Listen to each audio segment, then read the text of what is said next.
आज की वीडियो में हम बात करेंगे जब कोई व्यक्ति डॉक्टर के पास लॉस ऑफ वेट या वजन न बढ़ने की शिकायत लेकर आता है तो डॉक्टर उसका कैसे इलाज करते हैं और कैसे उसके कारण को जानते हैं। देखिए, जनरली क्लिनिकल प्रैक्टिस में हमारे पास में 3 तरह के केस आते हैं या फिर हमें 3 तरह के मरीज देखने को मिलते हैं।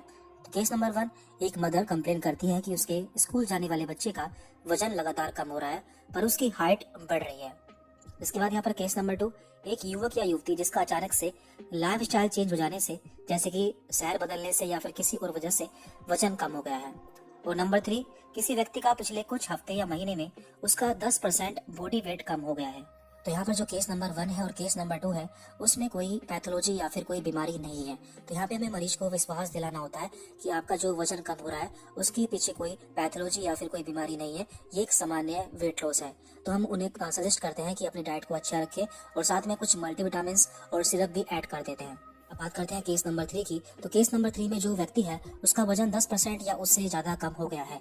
तो यह एक पैथोलॉजिकल वेट लॉस है, यानी कि इनके वजन कम हो जाने के पीछे कोई बीमारी है। तो ऐसी कौन कौन सी बीमारी हो सकती है, पहले हम उन बीमारियों के बारे में जान लेते हैं। तो यहाँ पर 2 तरह के कारण हो सकते हैं। Number 1, with good intake of food. यदि जो व्यक्ति है उसकी जो डाइट है या फिर जो उसकी भूख है वो सही है, तो ऐसे में डायबिटीज, हाइपरथायरॉयडिज्म या फिर मेल एब्जॉर्प्शन सिंड्रोम हो सकता है। Number 2, with reduce intake of food. यदि जो व्यक्ति है उसकी जो डाइट है या जो भूख है वो कम हो गई है, तो ऐसे में कौन कौन सी बीमारी हो सकती है। ऐसे में ट्यूबरकुलोसिस यानी कि TB, HIV infection, renal failure, depression या फिर malignancy.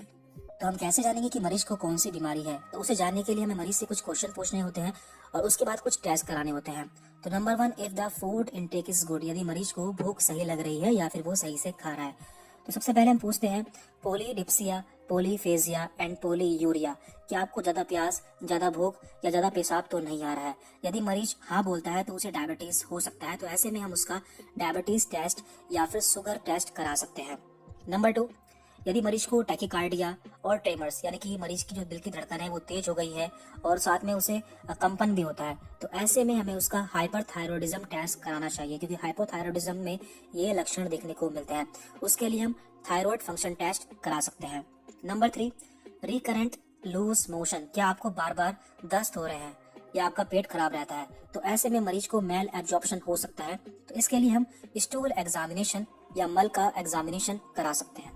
Number 2, if the food intake is reduce. यदि मरीज की भूख कम हो गई है तो ऐसे में हम उससे क्या क्या क्वेश्चन पूछते हैं।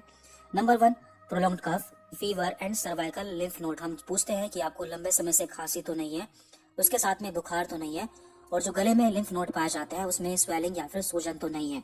यदि हमें ये तीनों देखने को मिलते हैं तो मरीज को टीबी हो सकता है। तो ऐसे में हम मरीज का चेस्ट एक्सरे यानी कि सीने का एक्सरे कराते हैं और साथ में ESR टेस्ट कराते हैं।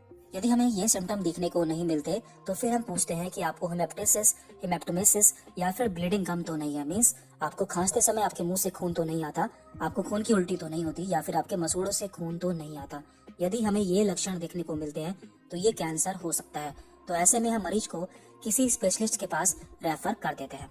और यदि हमें इनमें से भी कोई लक्षण देखने को नहीं मिलता तो हम अगले बीमारी को रूल आउट करते हैं। तो इसके लिए हम मरीज से पूछते हैं या देखते हैं loss of interest, depressed mood and insomnia. Means जो मरीज है उसका खाने में कोई रुचि नहीं है। नंबर 2, उसका जो मूड है वो डिप्रेस यानी कि वो तनाव में रहता है, टेंशन में रहता है और उसे नींद भी नहीं आती है। तो ऐसे में मरीज को सीवियर डिप्रेशन यानी कि बहुत ज्यादा तनाव हो सकता है, जिसके कारण उसकी भूख काफी कम हो गई है। कई बार किडनी खराब हो जाने पर कोई भी लक्षण देखने को नहीं मिलता, बस व्यक्ति की भूख कम हो जाती है। तो ऐसे में हम serum creatinine and blood urea test करा सकते हैं, जिससे हम जान पाते हैं कि इस मरीज की किडनी खराब तो नहीं है। तो इस तरह से हम पहले वजन कम होने का कारण जानते हैं, उसी के बाद मरीज का इलाज करते हैं, क्योंकि जब तक हम उसका कारण नहीं जानेंगे हम उसका सही से इलाज नहीं कर पाएंगे और मरीज को कोई फायदा भी नहीं होगा। इसी तरह से हमने एक बुक भी पब्लिश की है जिसमें आपको इस तरह के बहुत सारे केस देखने को मिल जाएंगे। तो उस बुक का रिव्यू हम इस वीडियो के साथ में ऐड कर देते हैं।